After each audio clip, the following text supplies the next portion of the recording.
Ini kota Yeriko, kota tempat tinggal Rahab. Penduduknya tahu bahwa orang Israel sudah menyeberangi Sungai Yordan. Sekarang mereka sedang ketakutan. Gerbang-gerbang kota ditutup. Tidak ada yang keluar dan tidak ada yang boleh masuk. Tuhan berkata kepada Yosua, Lihat, aku telah menyerahkan Yeriko ke tanganmu. lalu Tuhan menjelaskan kepada Yosua apa persisnya yang harus dia kerjakan. Maka Yosua memanggil para imam dan berkata, Angkatlah tabut perjanjian Tuhan. 7 orang imam harus membawa terompet dan berjalan di depan tabut. Yosua juga memerintahkan para tentara. Maju, kelilingilah kota itu. Orang-orang bersenjata harus berjalan di depan tabut Tuhan. Penduduk di atas tembok Yeriko bertanya-tanya, apa-apaan ini? Kenapa mereka hanya meniup trompet dan tidak ada yang bersuara? Orang Israel itu cuma berjalan sambil diam-diam saja. Dan mereka hanya mengelilingi kota 1 kali. Lalu, lihat itu. Mereka kembali ke perkemahan. Ini aneh.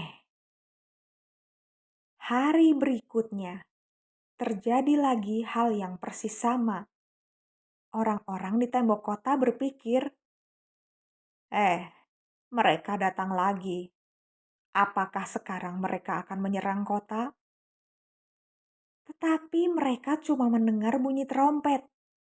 Mereka melihat orang-orang yang mengangkat tabut perjanjian berjalan mengelilingi kota. Mereka juga melihat prajurit-prajurit. Namun, tidak seorang pun berbicara. Tidak seorang pun melakukan apa-apa. Mereka hanya berjalan memutari kota, lalu kembali ke perkemahan. Hal yang sama terjadi 6 hari berturut-turut. Orang Yeriko di tembok kota menjadi bingung. Apakah bangsa Israel itu berpikir mereka bisa menang perang hanya dengan berjalan mengelilingi kota? Tetapi orang Yeriko tidak tahu rencana Tuhan. Nah, sekarang hari yang ketujuh. Pasukan Israel mengelilingi kota 7 kali, diiringi tiupan trompet oleh para imam. Dan kemudian, tiba-tiba mereka meniup satu nada panjang. Saat itu juga Yosua memerintahkan para tentara, Bersoraklah, sebab Tuhan sudah menyerahkan kota ini kepada kita. lalu waktu orang Israel bersorak-sorai dengan nyaring, runtuhlah tembok Yeriko. Apa yang membuatnya roboh? Iman mereka yang percaya dan taat kepada Tuhan. Sekarang Tuhan menunjukkan kuasa-Nya. Maha besar Allah kita. Dia mampu melakukan apa saja yang kita anggap mustahil. Pasukan Israel hanya tinggal memanjat reruntuhan itu, masuk ke kota, dan menyerang setiap musuh. Orang Israel membunuh mereka semua. Apakah semuanya? Tidak, tidak semuanya dibunuh. Ada sebagian kecil tembok kota yang tidak runtuh. Lihat, ada rumah di atasnya. Dari jendelanya berjuntai tali merah. Itulah rumah Rahab.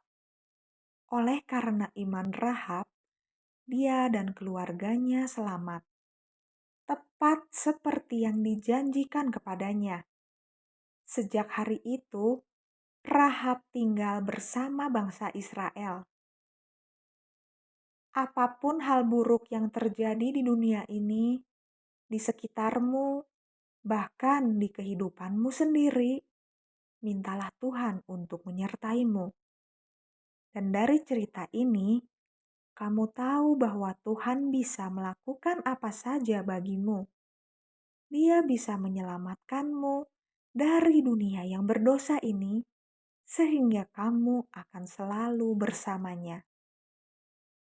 Kemudian Yosua berkata, Semua barang dari perak, emas, dan tembaga di kota ini adalah untuk rumah Tuhan.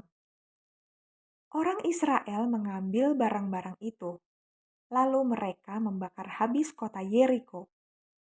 Bayangkanlah, orang-orang lain yang tinggal di desa-desa atau di kota-kota kecil di sekitarnya tentu berpikir, apa yang akan terjadi pada kita sekarang?